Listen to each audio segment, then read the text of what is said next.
Guys, one of the most toxic pieces of advice that I see online is that if you show somebody unconditional love, they will change and become a loving partner. Unfortunately, that's simply not true. The moment you show people unconditional love and you accept unacceptable behavior in the name of love, you actually get the worst behavior from them. They become increasingly disrespectful, they break more and more boundaries, and they're waiting to push you to the point where they can learn that there is a deal breaker. Until they see it, they'll keep getting worse.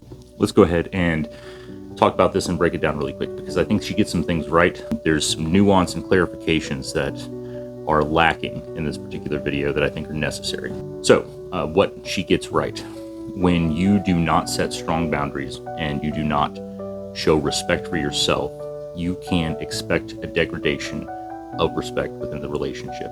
You can't expect someone to respect you if you don't respect yourself. And failure to set strong boundaries and tolerating poor, unacceptable behavior is a lack of respect for yourself, and that's going to manifest in some toxic ways in the relationship. What I think she gets wrong is conflating unconditional love with unconditional tolerance and unconditional martyrdom.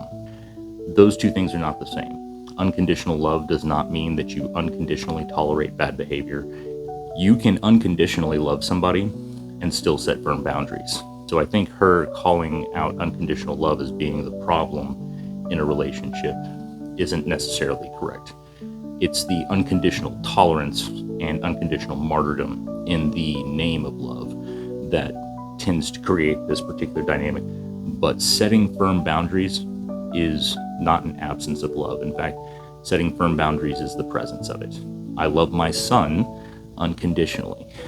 I would do anything for him. That does not mean that I will tolerate poor behavior and misbehavior from him. It doesn't mean that I will not hold him accountable. It doesn't mean that I will not call him out when he acts in a way that I feel is unacceptable, inappropriate, or is going to be damaging to his long-term development over time. In fact, because I do love him, I am going to call out those behaviors, and that unconditional love is present and manifested when I do that. This particular individual is Sadia Khan. I'll go ahead and put her name in the description below if you want to look her up on YouTube or Google her or whatever and see more of her content. She's got great content. I'm not trying to bag on her in any way. I just think that there is distinctions, clarifications, and nuance that needed to be made in conjunction with this video, because simply labeling unconditional love as the problem, I think, is wrong. If you enjoy this content, go ahead and hit like, subscribe. Helps the channel out a lot. I'm trying to get it off the ground right now. I appreciate you tuning in, and I will see you next time.